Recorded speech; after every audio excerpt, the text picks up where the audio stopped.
This is the person.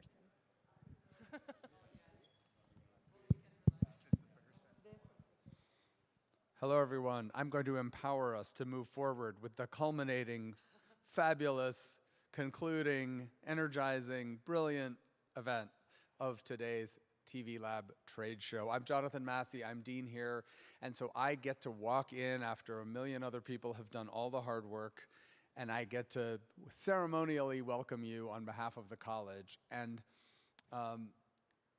I thought I would take this opportunity to just say from my perspective as Dean what it means to have the TV Lab up and running and to have the group of people gathered here today for the trade show to help us think in new ways about architecture and planning, media technology, images, narratives, our place, and the larger world. The TV Lab has been such a focusing mechanism and supporting platform for fresh work that has been happening at the college for a long time in some ways, and certainly for the past few years in its present specificity.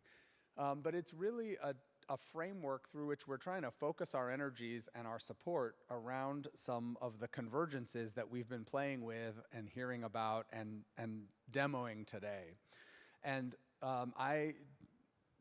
to me, it's a real bright spot in also helping us think through what is our purpose here at Taubman College, what is our place in the world. We, in some ways, we talk about ourselves. When we talk about ourselves, we tend to lean into the pluralism and the breadth and the diversity of approaches that we bring to the built environment. Not only in the different degree offerings from urban technology to urban design to architecture to planning at the doctoral, master's, and undergrad levels, but also just as an ethos. We celebrate the fact that we've got a lot of people working in very different ways. If I had to choose a through line, though, it would be technology. One of the uniting threads of so many people at Taubman College is that they use leading edge technology to do their work, or they work directly in the technology to help us understand its potentials, its affordances, its pitfalls and promises. And the TV Lab has been a great way to kind of gather the forces around visualization, spatial visualization, extended reality. And one of the things it's already showing us is that this is not only a way to work differently in headsets and here in the Art and Architecture building, but it's a way to connect to worlds we never even imagined, as well as worlds we know and love and cherish in Bandra and Goa, in Toguna, in a million other places. And so I'm just thrilled to be listening and learning, and I want to thank Anya and Jacob and Ishan and everybody else who put a lot of work into this event. It's been an exhilarating day.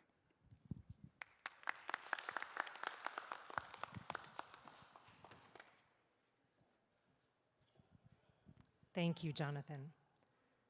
I'm so delighted to introduce this last lecture of the day.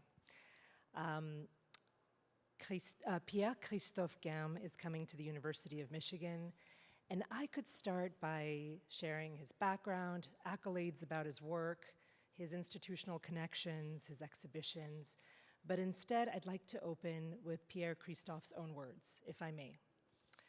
The secret to reality is that everything is just a dream, and it is only when dreams are seeded onto the infinite soil of our imagination that they can manifest into our world.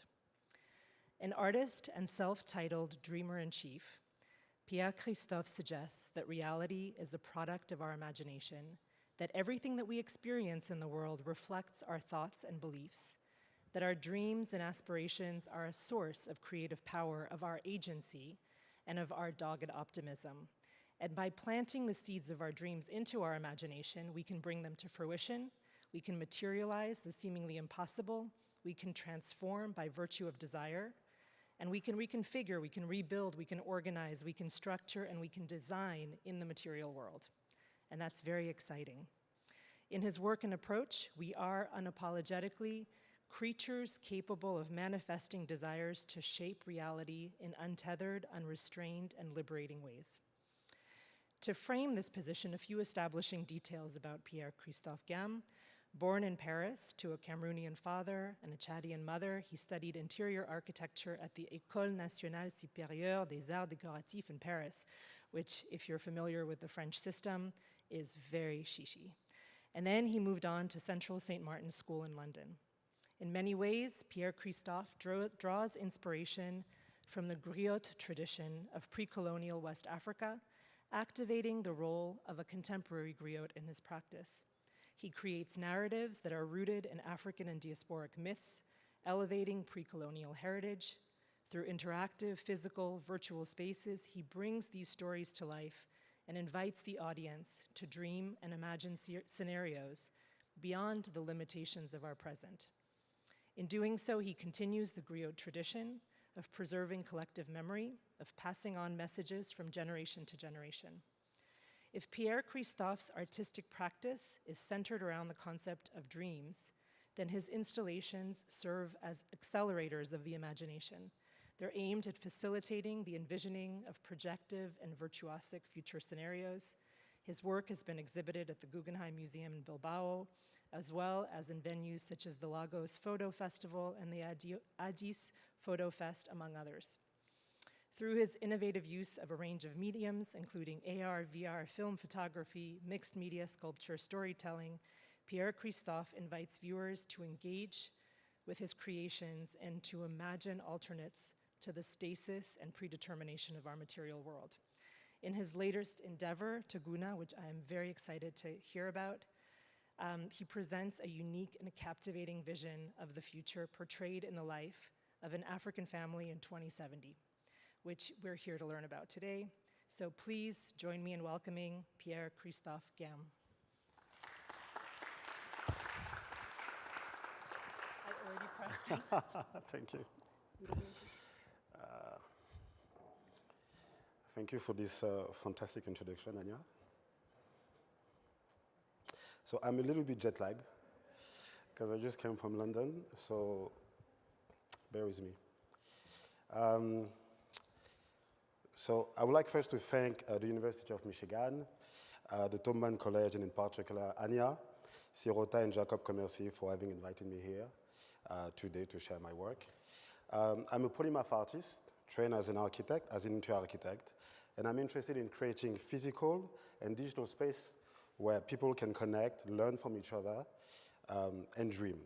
I'm particularly interested in the idea of dream as the foundation upon which reality is manifested. And from that perspective, for the last 10 years, I've been creating works and facilitating cultural experiences in and outside of the African continent as a means of interrogating the future. The climate crisis and the COVID pandemic has brought to the foreground the need for a more holistic understanding of humanity and our place in the world. Perhaps for the first time, since major religions gave humankind dominion over the world and supremacy among creatures, we are collectively starting to recalibrate our lives by turning to indigenous teachings that see humanity as part of an ecosystem in balance with other forms of life. The secret reality is that everything is just a dream, and it is only when dreams are seeded onto the infinite soul of our imagination that it can manifest into our world. Beside nature and the visible and invisible laws of the cosmos, everything that exists around us was once an idea. The clothes we wear, the house we live in, the car we drive, to the very cultural institution in which we are sitting right now, everything that exists in our world was once an immaterial thought which evolved and grew to become something we can touch, see, hear, smell, or feel. What we have been conditioned to perceive as a fixed and finite reality is nothing more than the sum of arbitrary conventions, of arbitrary dreams, materialized into forms and embedded through centuries within the fabric of our lives. There is no definitive truth. In order to create the future, we first have to imagine it. Dreaming is a tool available to all, and my belief is that if we want to carve a better future, a better, more kind and generous future, we must invest in our ability to imagine and dream beyond the internalized limitation of our present condition. TOGUNA, the project that I'm going to present to you today, is designed to act as an accelerator of the imagination. Its intended goal is to help us regain control of our individual story by tapping into the power of our imagination to envision what life could look like in the context of an ideal future. A protopia shaped around our hopes and our dreams. So TOGUNA, the name, is the traditional meeting place of the Dogon people of Mali in West Africa. It is the shelter and in which the members of the community gather to exchange ideas and address issues. Through a ritualized process of discussion, it creates a physical, social, and psychological space for open communication. So this is what the TOGUNA looks like in the traditional context.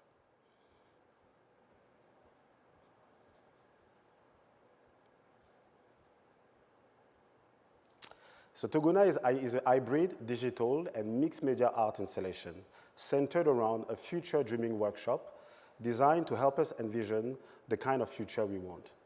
Existing as a physical and a digital art installation, it is both an immersive dream world and a multimedia platform dedicated to the investigation of the future. It fuses augmented and virtual reality, storytelling, future thinking, 3D and 2D art, photography, mixed media collage, film, and music into an immersive total art experience to foster a global cross-cultural reflection on the future for a positive transformation of our world. Informed by Ifa, an ancient spiritual tradition from the Yoruba people, from Nigeria, Benin, Togo, etc., and by a series of immersive art installation performances organized in 2019 in Kenya as part of the African Crossroad and in Ghana as part of the Year of Return, TOGUNA's philosophy is rooted in ancient West African knowledge and wisdom.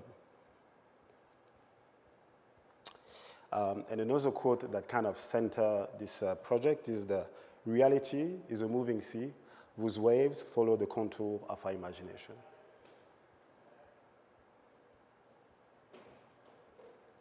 So in the context of TOGUNA, so there's two platforms. So TOGUNA is a larger project, and which is the kind of expanding, evolving lab dedicated to the investigation of the future. And this is going to be supported by a digital platform, a website, where dreams will be explored and investigated upon. And then there is a tool which is called the Sanctuary of Dream, which is what I'm going to present to you right now. So the Sanctuary of Dream is an immersive 360 virtual temple which centers around a mindfulness ritual designed to help us reconnect with our inner self and envision through a collective dreaming workshop the kind of future we want. The experience takes the form of a primordial garden filled with lush flora. Its layout consists of 5 covens built around an open courtyard with alternatively at its center a screening lounge, the Dream Hub, or a long communal table, the Dream Lab. So this is an overview of the courtyard. And so it's built around the Yoruba courtyard, traditional way of building house. And so you have an enclosing wall with a series of subunits inside, all facing an open courtyard. And it's a space that kind of oscillates between communal, private space, indoor, and outdoor. Within the space, there's a series. So one thing as well that's important is that this installation exists in 2 formats. So initially, when I started this project, they were just physical performance installation. And in the context, just to give you some background, so in the context of COVID, so this was supposed to be an installation that would have traveled, but COVID came about, so we are all, recluse in our home. And I started to realize that we were all used now to engage and have meaningful conversation in digital space. And so I thought, how can I tap into virtual reality in order to create an immersive experience that will facilitate the workshop ritual. And so in the context of the installation, so this will be a physical installation as well.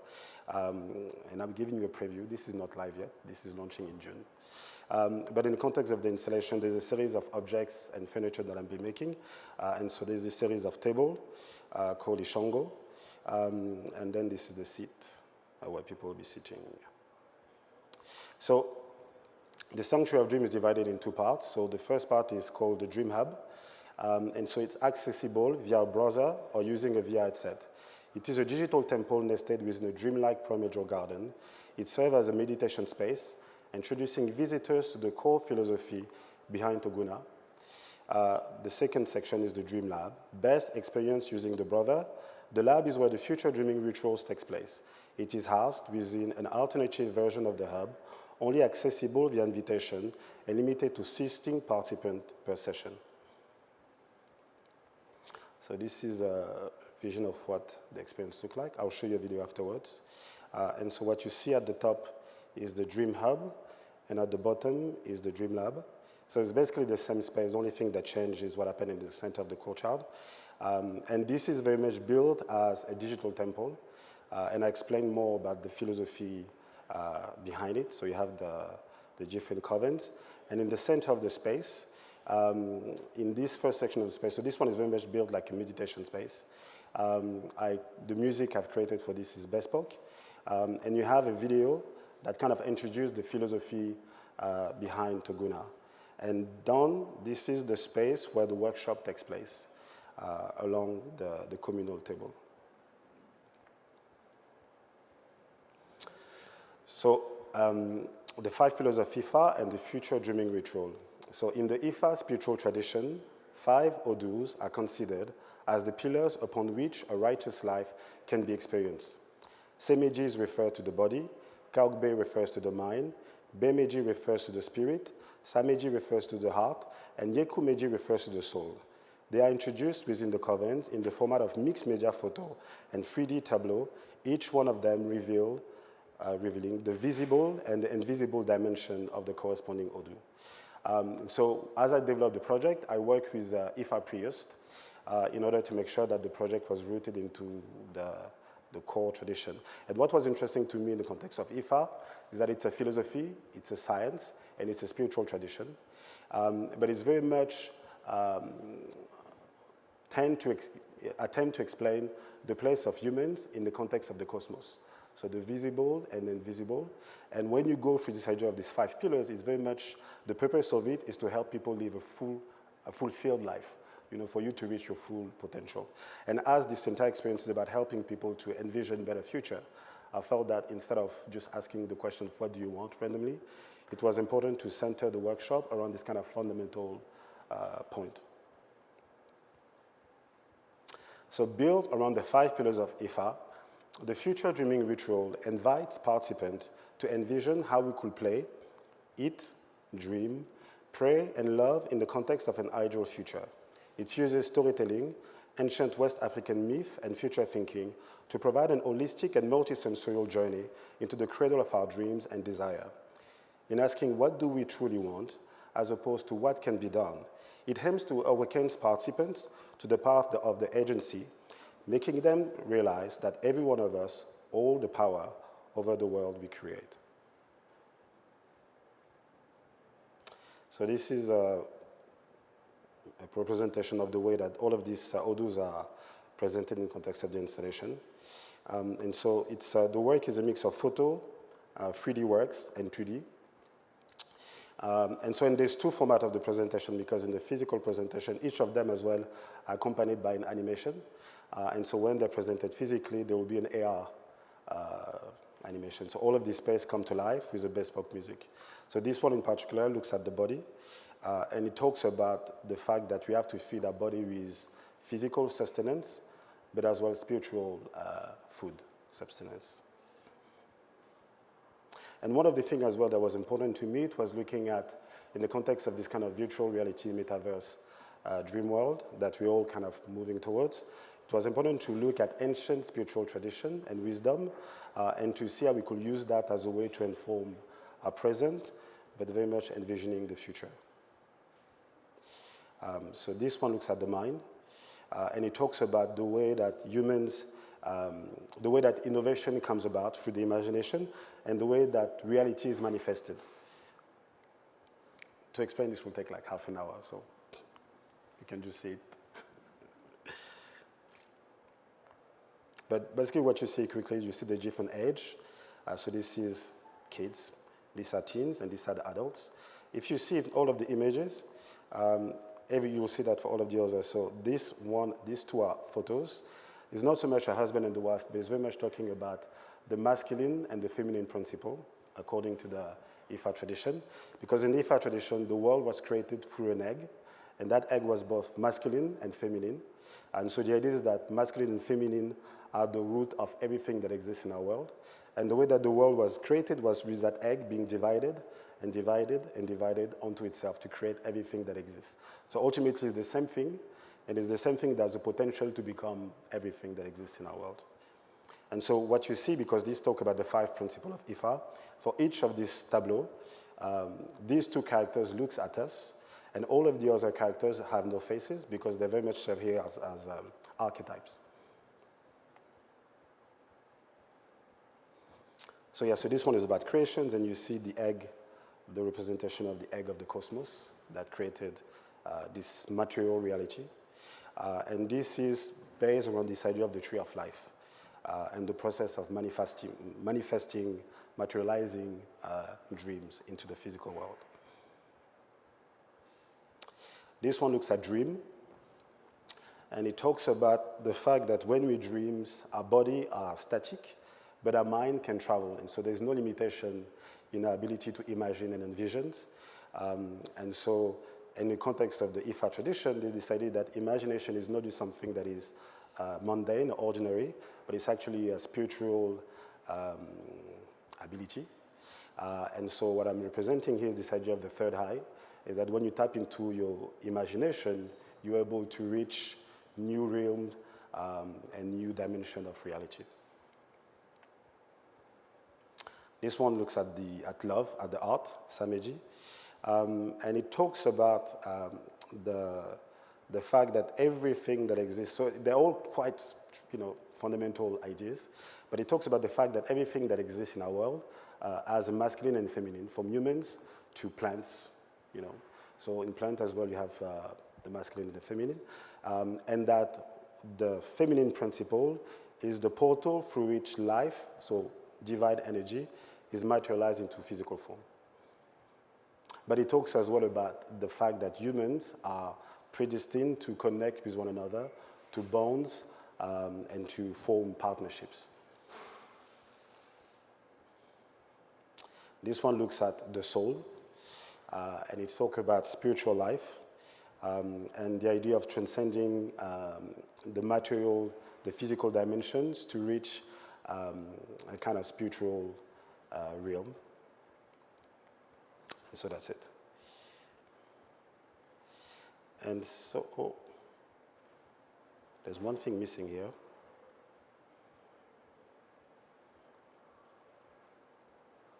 No, it's good.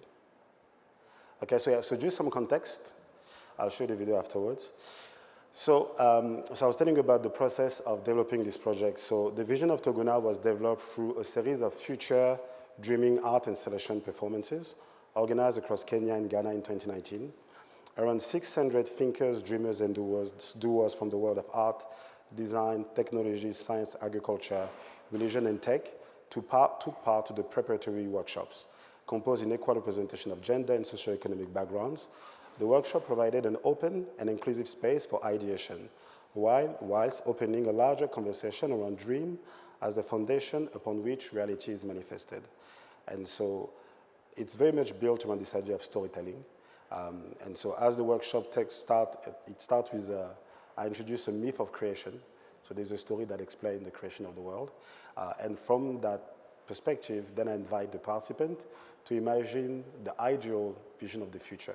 So the most important thing is that because most of us, if someone asks you what you want, we all conditioned to think from a place of an existing problem. So the idea is that from a place of reaction. So we identify a limitation, a problem in the world, and this is from that perspective that we think about a solution. But what is being asked in the context of the workshop is about not having to solve or fix anything, because this is a reality that you get to manifest. And so the question is that if you could design reality based on your most ideal feelings, how would it look like? And so this was, the first one was very much a conversation workshops. And the second one was a performance. So this was during the year return. So the year return was this manifestation organized in Ghana in partnership with the US. And this was to mark 400 years to the deportation of the first enslaved African from the coast of Ghana, from Jamestown in Ghana to come to Jamestown in America, in Virginia, I think. And so the year return was about celebrating the return of the descendant of, the deported. And so I felt that in the context of when a family gather, let's say a family has been separated for a long time, when a family gather, one of the first things that you do is that you share a meal. And when you share a meal, this is where you get to touch base and tell about your story, where you've been, and so forth. And I used this opportunity to activate the workshop as a way to envision a better future. And so this was an experience that was activated around food. And for this one in particular, I had different hosts. And one of the hosts was one of the co-founders of the Black Lives Matter movement, so Opal Tometi. More context about Ifa. So the Ifa divination is a ritual performance in which the priest diviner, the disciple, and the social and cosmological order of the Yoruba people interact to interpret present events and foretell the future. A central feature of Yoruba religion, culture, and society, Ifa is practiced throughout West Africa and the Americas in the form of a complex religious system. It plays a critical role in the traditions of Santeria, Candomblé, Vodou, and other Afro-American faiths. Its literary corpus, called Odus, consists of 256 parts, subdivided into verses called essay. There are around 800 essays per Odu. So this is the introduction. Let me show you, yes, a preview. Not too quick.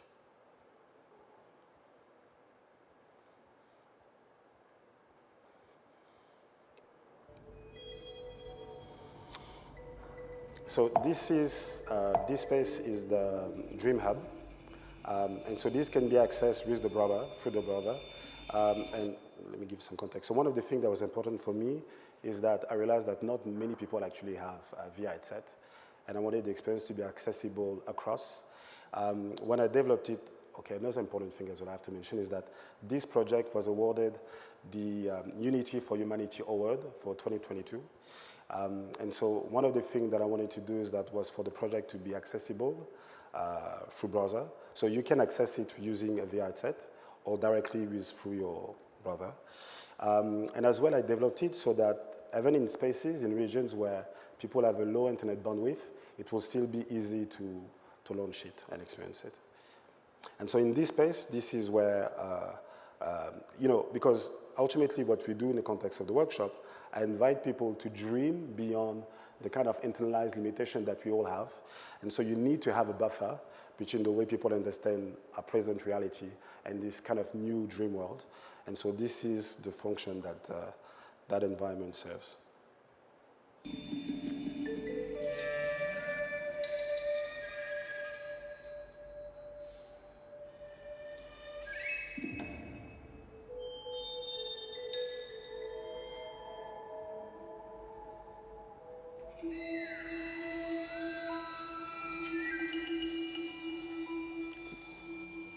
The music is, you cannot fully hear it here, but the music is bespoke. And I work with a composer called Paul Glaston-Reed that has been working for many years with Isaac Julien. And we went to record a group of singers from a community in the eastern part of Cameroon called the Baka. And so they are commonly called Pygmies community. And these women have a singing, so they live in forest. And they have a traditional singing that is without word, it's more like throat singing. But it was important to me because it's very much a singing that is more like chants. And when they sing, they speak to the spirit of nature. And so I thought it was important in the context of the space.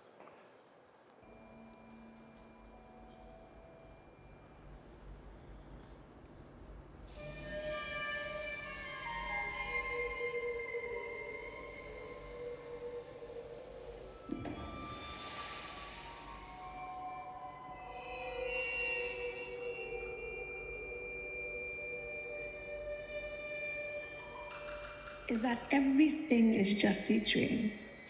And it is only when dreams are seeded onto the infinite soil of our imagination that they can manifest into our world.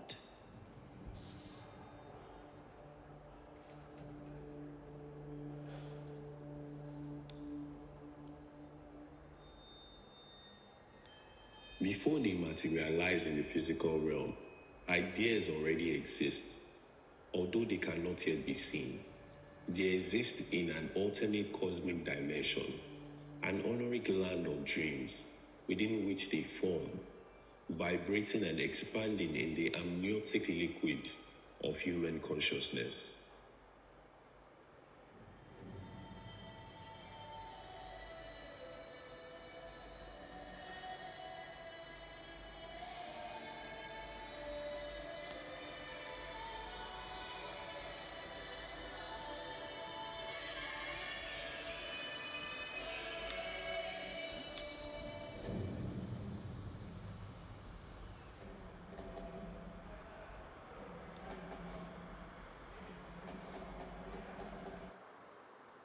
That's it.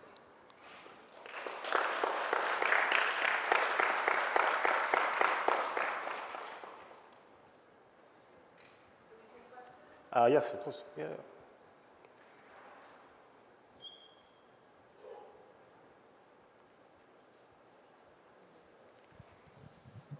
Thank you so much. Yeah, thank you for that. That was fantastic. I was thinking while you were presenting that maybe just because of the advent of crazy kind of technologies such as, you know, AI, prompting techniques, right? Where the imagination and the creation of images has become so instant, right? That seems for me to be linked to what we could call like something like a libidinal imagination. It's kind of instantly coming from what is surrounding us. But in your case, this imagination that you're presenting or putting forward seems to be a lot more anchored or more kind of grounded in culture and in context, right? And I find that kind of incredibly inspiring because it kind of almost suggests a sense of responsibility of that imagination or a kind of a larger constituency to that imagination. I wonder if that kind of resonates with the work you do. So in regards to AI, one thing actually, I didn't mention it, but I'm building an AI oracle because for most of the workshop, I'll be the one moderating, but I'm planning as well to invite as well other people from all over the world to be able to moderate the workshop, but still following the same format, the 5 questions. But now with ChatGPT, I mean, you can prompt them and they can actually follow the script and manage the conversations. And so I'm in the process of developing one oracle like that. And what I will do as well for this version is that, so as you go through the 5 different questions, so this workshop happened as, so there's twofold. This is you know, thinking within yourself about your answer for the 5 questions, but then you get to share it within the space, within the room, with the different participants, so whether physically or digitally. And what happened in that context is that you start to have a kind of co-dreaming moment when your dreams and your vision, you start to see the similarities because ultimately people all want the same thing. So they have this kind of core things that always come, but then you have differences and nuances, and then you have your task taking little piece, and these things start to become somehow real in the context of the workshop. And one of the things as well that is particular with the workshop is because what I ask people is to think about ideal feelings, you know. So it's about, you know, for each of these 5 questions, so to give you more context, so one question looks at community and interpersonal relationships. Another question looks at food production and distribution, so quite practical, and looking as well as food as a source of energy, but as well think about our relationship with that energy. So not just one place of extraction, but very much about understanding that we are part of a whole. The other one looks at our relationship with nature and the environment. One looks at spirituality, but not so much from a place of religion, but more about spirituality as a kind of personal, you know, the kind of self-care ritual, what we were discussing earlier with Erin, right? You know, the way for some people, the moment when they will feel centered is when they will listen to music or they will go in nature. You know, it's like, what are these moments when you felt the most centered? And if you could amplify that moment and you could design a reality around that, how would it look like? That's basically the way each of these questions is framed. And then the last one, so yes, the last one looks at, so it's about play, but it looks very much at the idea of the economy, but not so much from the perspective of money as a currency, but more by the idea of human collaboration and human, because that's what essentially, economy is about, right? It's about humans sharing dreams together and coming together to manifest them into reality. So it looks at these 5 kind of fundamental questions. And what you find interesting is that in the context of that, people have to think about ideal scenario, but it's about dream very much. And it's very much built on this idea of storytelling. So mentally, they are, the way if someone tells you a story, you find yourself being there. So they're emotionally connected to that vision, that is a positive vision connected to positive feelings. And at the end of the workshop, the kind of feedback I have from people who take part to the experience, I mean, it comes across a bit as a kind of spiritual experience. But I think the feedback that I get the most, and this is one of the last workshops I did a few months ago in San Francisco. One of the participants was the head of the speculative lab at Berkeley. And the thing that she said to me is that it's always interesting because, she's very much involved in this idea of speculative thinking and dreaming, but it's always about identifying problems and finding solutions to these problems. And in this context, it's not about you having to justify or explain your vision, but it's about you being able to allow yourself, for the first time maybe in your life, to allow that idea to just exist within yourself and to expand it and then verbalize it. And what you see is that other people in the room have similar ideas. And in that process, it's empowering, it's affirming, and it makes you realize actually some of the things that we want to see now, manifesting in the world, actually more accessible, but it's about the kind of story we tell ourselves, that we censor ourselves, or we, it's become this kind of, there's a French saying, let me try to translate it. This idea, I'm a man of peace, I love peace, but everybody loves war, therefore I have to compromise, and I have to prepare myself for war. And we all find ourselves in this kind of loop where we believe that the reality that is presented outside of our own experience of the world is more real. And so going back to your question about tradition, I felt that because the problem as well with this idea of AI and virtual reality, and I can go into a political conversation about it, but maybe let me. But I think there is this sense where we live in capitalistic societies, environments, where the goal is for more and more consumptions. And to facilitate consumption, you have to kind of break down the kind of barrier that that kind of root us fundamentally as human beings, and everything become a question of just commodity, commodifications. And I think that maybe one of the issues is this idea of virtual reality, because now we live in a context. Let me simplify it quickly. But we initially were part of larger community, larger family. We moved to nuclear family. Now we've moved in this kind of space where we are just ourselves against the rest of the world. And I think now when you think about big data, you think about progress in terms of science with CRISPR, you think about AI, I think there's maybe a potential where we could be even disconnected from our own self, our own sense of agency and identity. And so to me, the goal is very much using this new technology by looking at ancient spiritual tradition that very much centers humans as part of a whole, and to use this technology as a way to infuse that kind of philosophy and idea.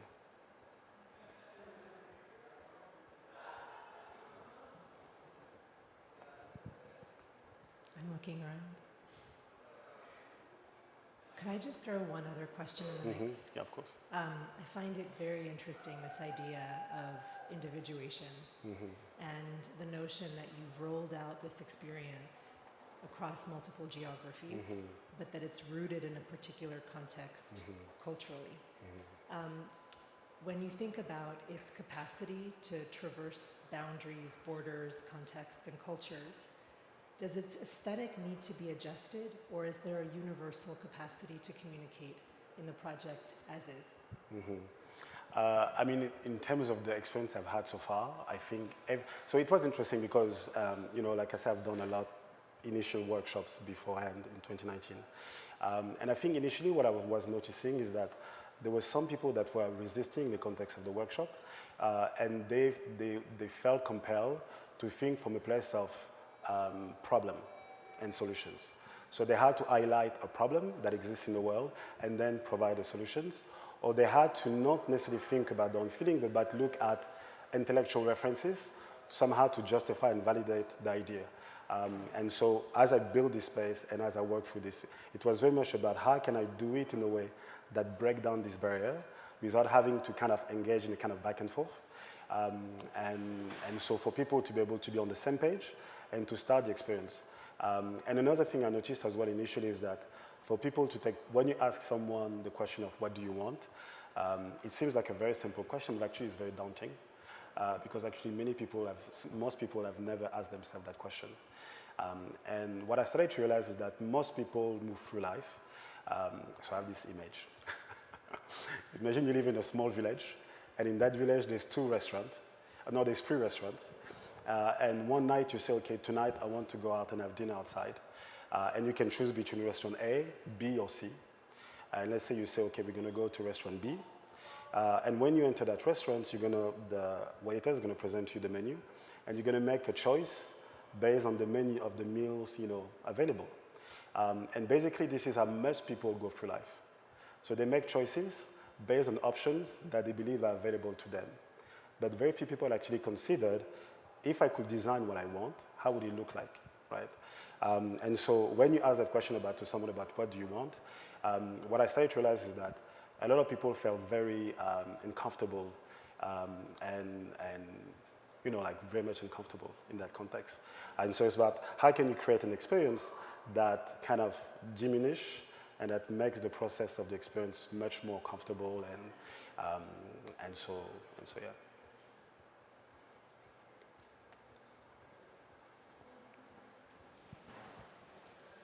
Pierre Christophe, thank you so much for the generosity of spirit. Thank you. Thank you.